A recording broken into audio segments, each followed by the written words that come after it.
আঙ্গুল শেখ হাসিনারটা পেছ খেয়ে গেছে, কিন্তু আল্লাহর বান্দা ঈমানের উপর অটল এবং অবিচল ছিল, জীবন দিয়েছে, মৃত্যুর সময় পর্যন্ত বাতিলের সামনে মাথা নোয় না। আসো আমি আর তুমি কদম উঠাই, আমি আর তুমি কদম উঠাই, আমি আর তুমি রাস্তায় কদম ফেলতে শুরু করি, মঞ্জিল পর্যন্ত পৌঁছানো আল্লাহর জিম্মাদারি। বাধা আসবে, লড়াই হবে, চূড়ান্ত লড়াইয়ের বিজয় হবে ইমানদারদের ইনশাআল্লাহ সুম্মা ইনশাআল্লাহ। আলামত শুরু হয়ে গিয়েছে, এই আলামত বলছে কথা বাংলার মাটি ইসলামী বিপ্লবের জন্য উর্বর। এই যে আপনারা আল্লামা সাঈদী রহমতুল্লাহ আলাইহির আত্মার মাগফিরাত কামনায় মাহফিল করতেছেন, চিনেন ওনাকে? চিনেন আপনারা? কি হিসাবে চিনেন বলেন তো? কি হিসাবে? শুধু কোরআনের পাখি? কোরআনের পাখি এটা সহজ পরিচয়, কোরআনের পাখি সহজ পরিচয়, কিন্তু উনি ইস্তেকামতের সাথে থেকেছেন জীবনের শেষ মুহূর্ত পর্যন্ত। আমাদের জানা মতে এটা হলো কঠিন পরিচয়। আমি যখন 2013 সালে কারাগারে গিয়েছি, তখনও তিনি কারাগারে, তখন ওনার সম্পর্কে বিস্তারিত ডিটেলস শুনেছি যে কি কি লোভ লালসা ওনাকে দেওয়া হয়েছিল।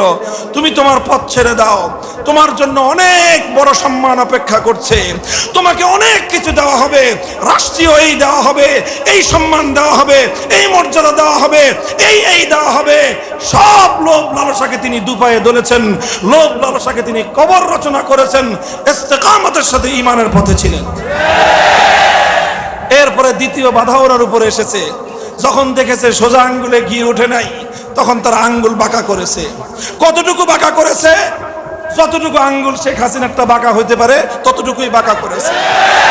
বাঁকা করতে করতে আঙ্গুল পেছ খেয়ে গেছে, আঙ্গুল শেখ হাসিনারটা পেছ খেয়ে গেছে, কিন্তু আল্লাহর বান্দা ঈমানের উপর অটল এবং অবিচল ছিল, জীবন দিয়েছে, মৃত্যুর সময় পর্যন্ত বাতিলের সামনে মাথা নোয় না।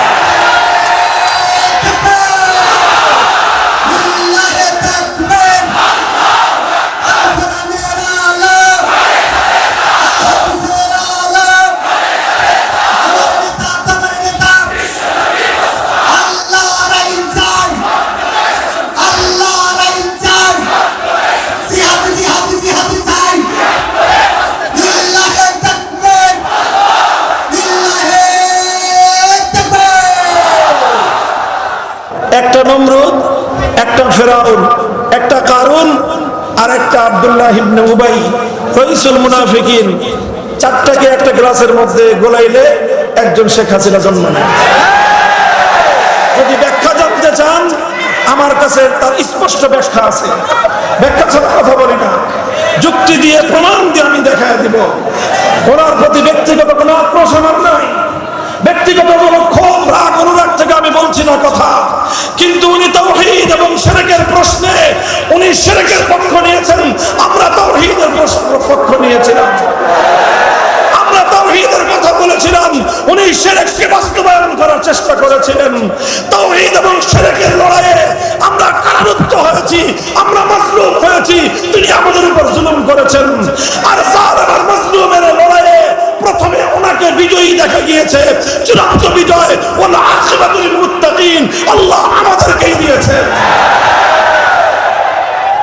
যারা তাওহীদ এবং একত্ববাদের কথা বলতো, তাদের সকলকে সে অসম্মান করার চেষ্টা করেছে, অপমান করার চেষ্টা করেছে, প্রত্যেকের নামে মানহানিকর মামলা দিয়েছে।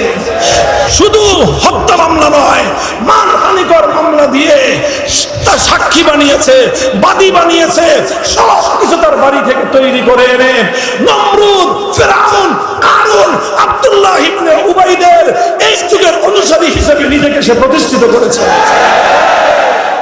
12 পদ দিয়ে 5ই আগস্ট দুপুরে লাঞ্চ করার প্রস্তুতি নিয়েছিল। কয় পদ? 12টা পদ। যারা গণভবনে গিয়েছে তারা ওগুলো তো নিয়েছে সব। 12 পদ একসাথে কেউ আনতে পারে নাই, কেউ খেয়ে আসছে, কেউ নিয়ে আসছে, সব করছে।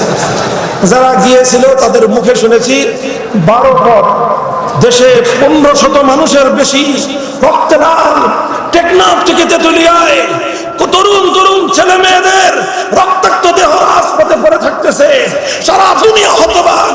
আর যার নির্দেশে হত্যাকাণ্ড চলছে সে 12 পথ দিয়ে লঞ্চ করার আয়োজন করে।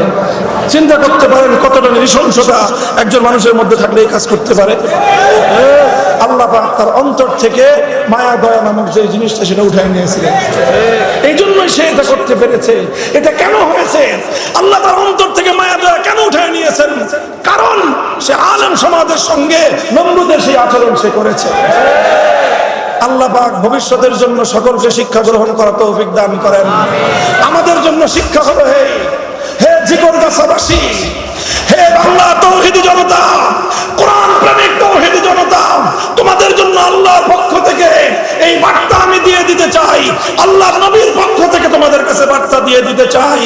আসো আমি আর তুমি কদম উঠাই, আমি আর তুমি কদম উঠাই, আমি আর তুমি রাস্তায় কদম ফেলতে শুরু করি, মঞ্জিল পর্যন্ত পৌঁছানো আল্লাহর জিম্মাদারি।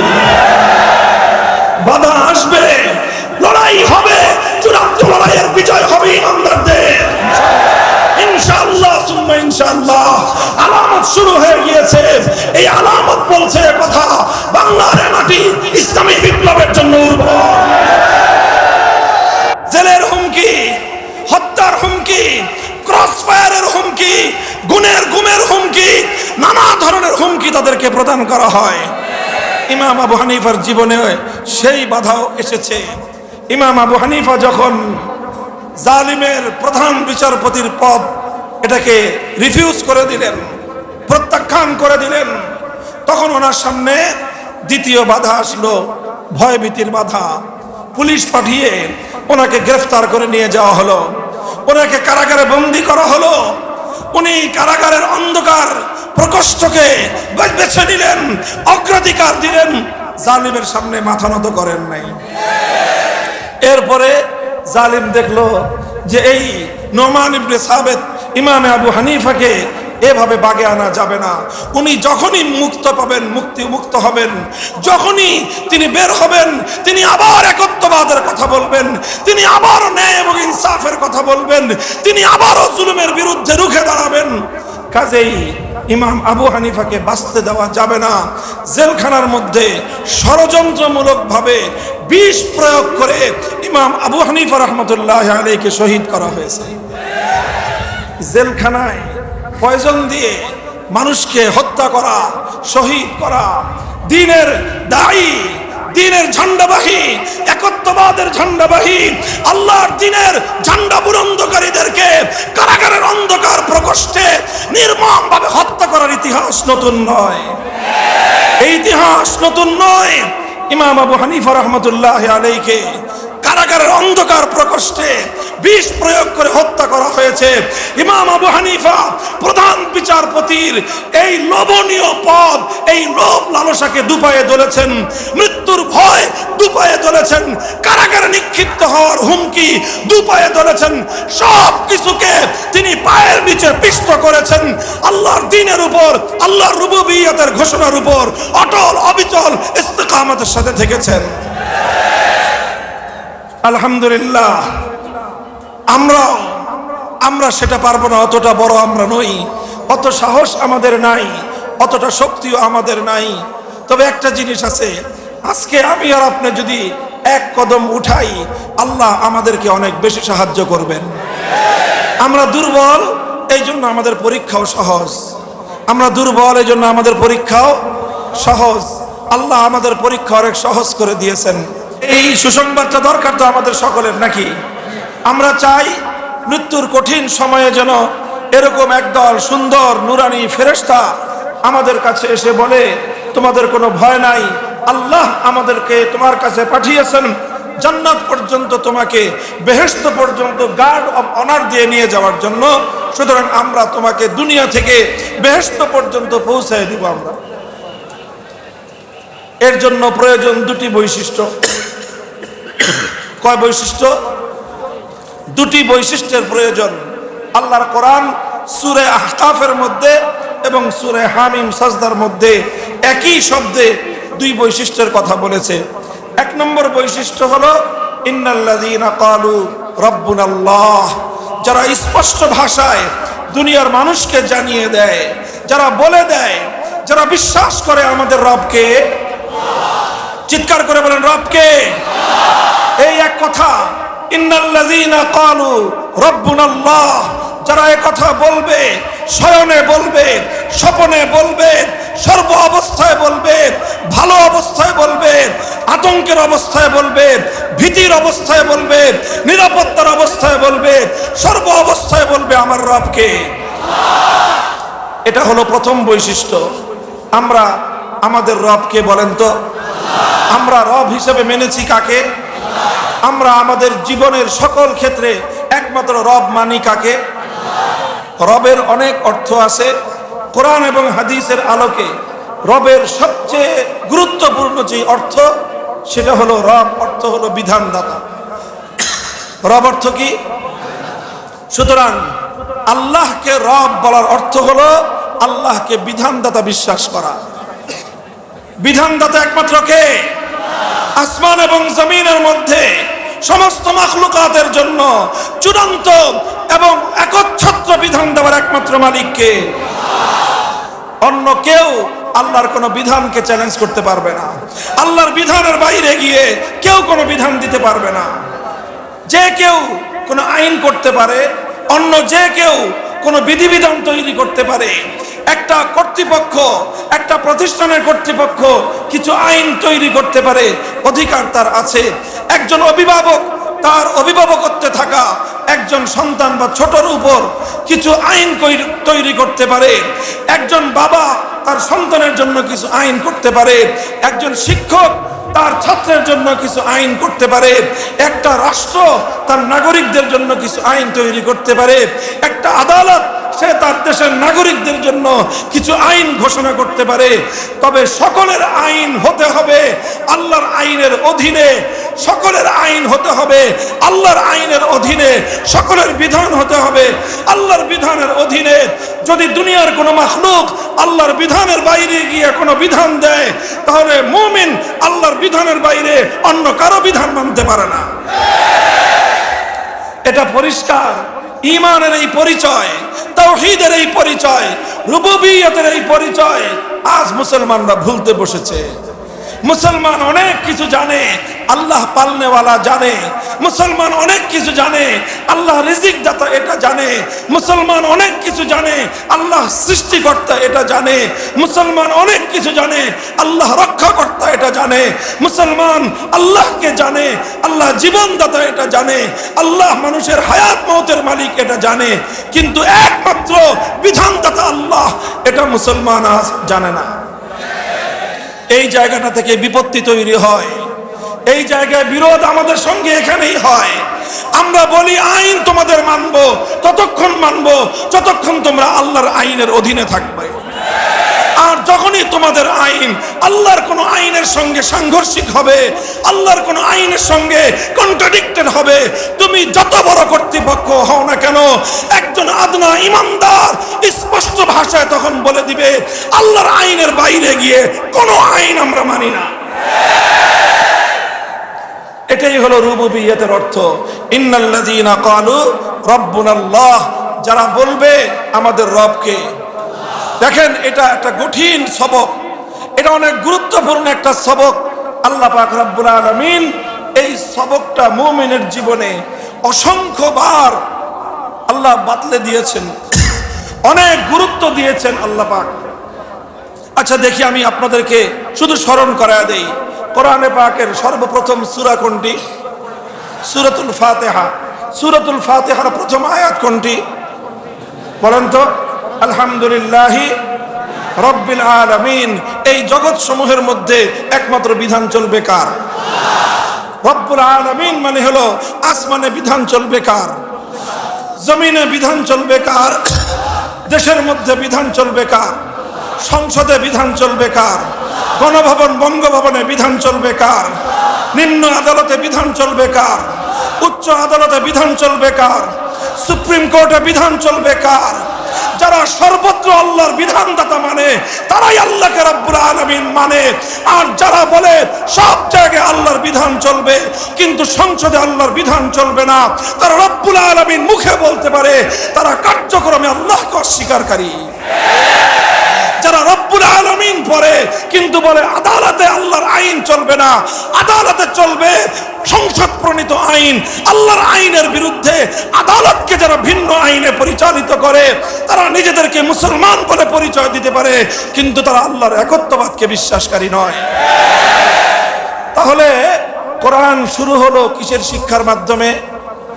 আলহামদুলিল্লাহি, জোরে বলেন আলহামদুলিল্লাহি রব্বিল আলামিন। প্রথম শিক্ষাটা কি হলো? রবকে। এরপরে পূর্ণ কোরআনে অসংখ্যবার আল্লাহকে রব বলা হয়েছে, রব বলা হয়েছে, রব বলা হয়েছে। সর্বশেষ যেই সূরার মাধ্যমে কোরআনে পাক শেষ হলো সেই সূরাটার নাম কি? সূরা নাস। সূরা নাসের প্রথম আয়াত কি? কুল আউযু, কুল আউযু। মানুষের রবকে, মানুষের রবকে। কোরআনের শুরুতেও রব্বুল আলামিনের শিক্ষা, কোরআনের শেষেও রব্বুন নাসের শিক্ষা। অর্থাৎ মানব জাতির জীবনে একমাত্র বিধান চলবে কার? গেল কোরআন। সূরা ফাতিহা প্রতিদিন একজন মুমিনকে 5 ওয়াক্ত নামাজে, 5 ওয়াক্ত নামাজে শুধু ফরজ নামাজ হলো ফজরে 2 রাকাত, যোহরে 4 রাকাত, আসরে 4 রাকাত 10 রাকাত, মাগরিবে 3 রাকাত 13 রাকাত, এশায় 4 রাকাত 17 রাকাত, আবার বিতরের 4 রাকাত 3 রাকাত, কত হলো? 20 রাকাত। কত হলো? 20 রাকাত। সুন্নতে মুআক্কাদা ফজরে 2 রাকাত, যোহরে 6 রাকাত 8 রাকাত, মাগরিবে 2 রাকাত 10 রাকাত, আর হলো এশায় 2 রাকাত 12 রাকাত। 12 আর 20 32 রাকাত নামাজের মধ্যে সূরা ফাতিহা পড়তে হয় কয়বার? কমপক্ষে কয়বার? কমপক্ষে 32 বার। তাহলে 32 বার রব বলতে হয় কাকে? এরপরে আপনি রুকু, আপনি কেরাত পড়লেন, সূরা মিলালেন, সূরা মিলায় আপনাকে 32 রাকাত নামাজে রুকু করতে হবে কয়টা? হিসাব করে বলেন। 32 রাকাত নামাজে রুকু কয়টা? 32টা রুকু। এক একটা রুকুতে 3টা তাসবিহ পড়তে হয়। রুকুর তাসবিহটা কি? সুবহান রাব্বিয়াল আযীম। পবিত্র আমার রব। রবকে?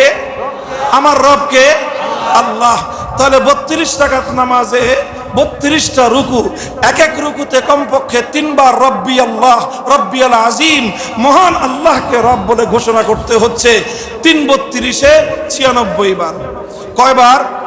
96 বার রুকুর মধ্যে রব বলতে হয় কাকে? এক এক রাকাত নামাজে সাজদা কয়টা?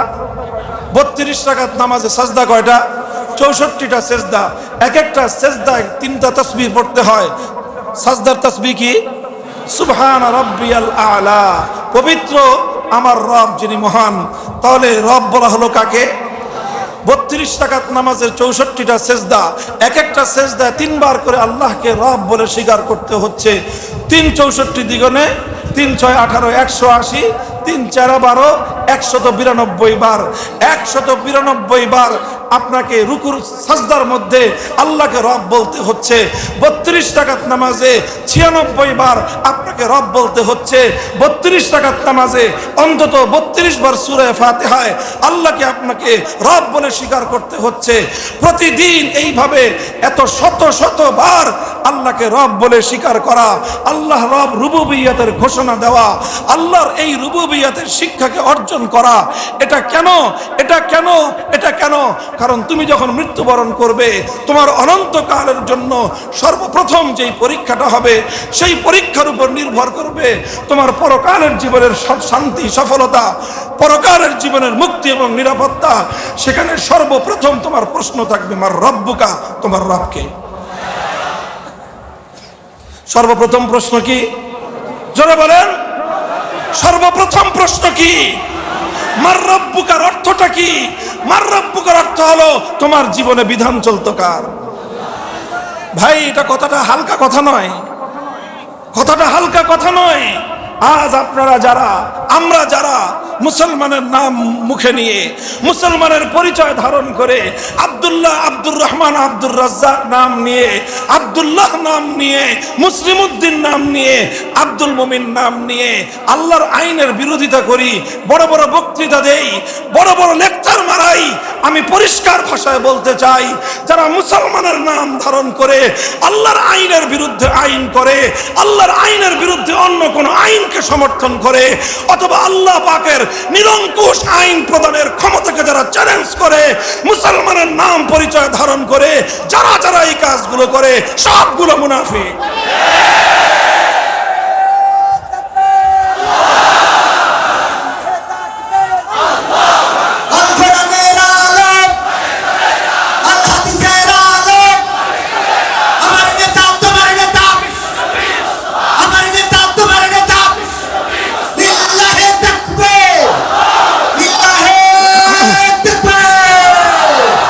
সুতরাং আমাদের রবকে, আসমানের রবকে, জমিনের রবকে, কুল কায়নাতের রবকে, সমস্ত মাখলুকাতের রবকে।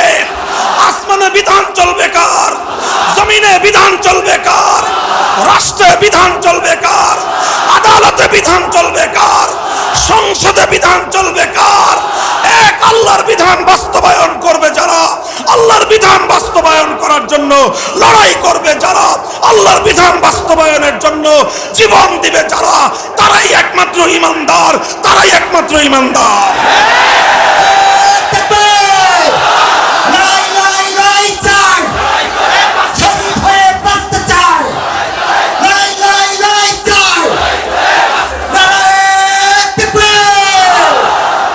প্রথম বৈশিষ্ট্য হলো অকপটে স্বীকার করতে হবে, সারা দুনিয়াকে জানিয়ে দিতে হবে আমাদের রবকে। ইন্নাল্লাযীনা ক্বালু রাব্বুনাল্লাহ, যারা বলবে আমাদের রব হলো আল্লাহ, এটা হলো প্রথম বৈশিষ্ট্য।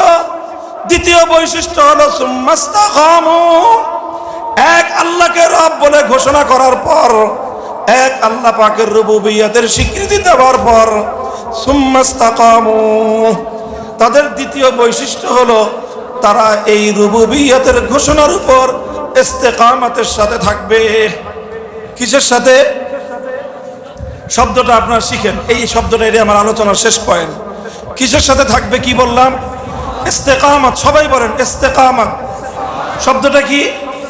ইস্তেকামতের সাথে যারা থাকবে আল্লাহ পাক তাদের জন্যই ওই শুভ সংবাদ রেখেছেন, তাদের জন্যই মুক্তি রয়েছে, তাদের জন্য আল্লাহর পক্ষ থেকে গার্ড অফ অনার রয়েছে, তাদের জন্যই নুরানি ফেরেশতাদের কাফেলার আগমন ঘটবে, তাদের জন্যই দুনিয়া থেকে জান্নাত পর্যন্ত প্রত্যেকটি ঘাটিতে আল্লাহর পক্ষ থেকে গ্রেট রিসিপশনের ব্যবস্থা থাকবে, আল্লাহর পক্ষ থেকে এক মহা সাদর সম্ভাষণের ব্যবস্থা থাকবে।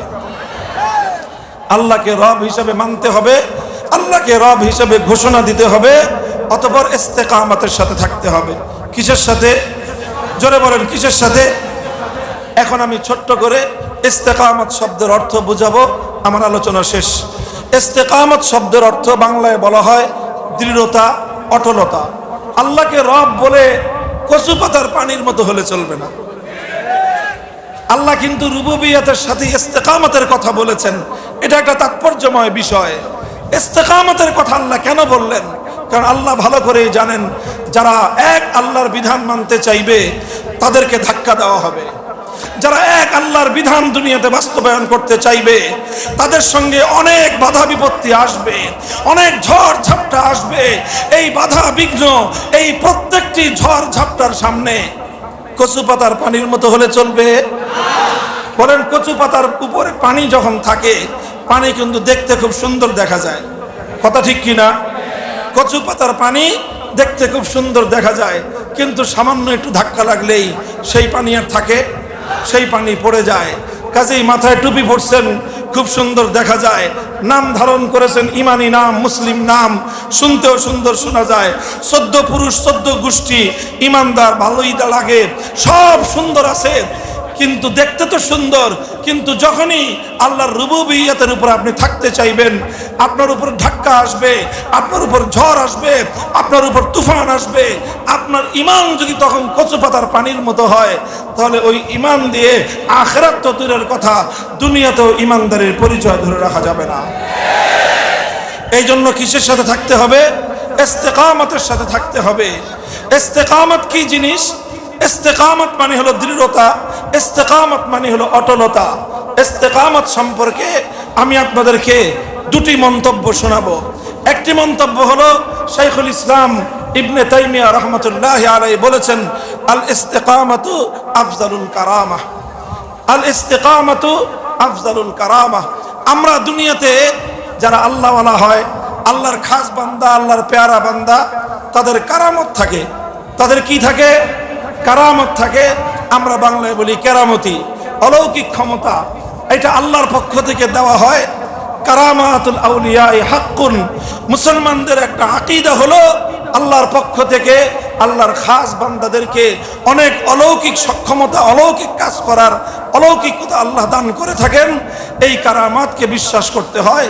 এটার মধ্যে শিরকের কোনো কিছু নাই। এটা হলো কারামাত। ইবনে তাইমিয়া রাহমাতুল্লাহি আলাইহি বলেন, এই পৃথিবীতে অনেক রকম কারামাত আছে। সর্বশ্রেষ্ঠ কারামাত হলো একজন মানুষ যদি ইস্তেকামতের সাথে থাকতে পারে। ইস্তেকামতের চেয়ে এই পৃথিবীতে বড় কোনো কারামাত নাই। সুফিয়ান সাউরি রাহমাতুল্লাহি আলাইহি অনেক বড় একজন তাবেঈ, অনেক বড় একজন মুহাদ্দিস, অনেক বড় একজন ফকিহ। তিনি বলেছেন, তার মন্তব্যটা আরো চমৎকার। তিনি বলেন, আল ইস্তিকামাতু ফিদ দুনিয়া কাল মুরুরি আলা সিরাতি ফিল আখিরাহ। দুনিয়াতে ইস্তিকামতের সাথে থাকতে পারা আর আখিরাতে পুল সিরাতের উপর দিয়ে পাড়ি দেওয়া, এই দুটোই এক সমান। যে দুনিয়াতে ইস্তেকামতের সাথে থাকতে পারবে, আখিরাতে সে জাহান্নামের উপর দিয়ে পুল সিরাত পার হয়ে জান্নাতে যেতে পারবে। আর একমাত্র ওই ব্যক্তি আখিরাতে পুল সিরাত পার হয়ে জান্নাতে যেতে পারবে যারা দুনিয়াতে ইস্তেকামতের সাথে থাকতে পারবে। কাজেই পুল সিরাত পার হয়ে জান্নাতে যেতে চাই কারা কারা? আল্লাহ কবুল করেন। আল্লাহ আমাদের সকলকে জান্নাত পর্যন্ত যাওয়ার তৌফিক দান করেন। হাত নামান। যদি আখিরাতে পুল সিরাত পার হতে চান, দুনিয়াতে ইস্তেকামতের সাথে থাকতে হবে। পারবেন তো? পারবেন তো? আল্লাহ তৌফিক দান করেন।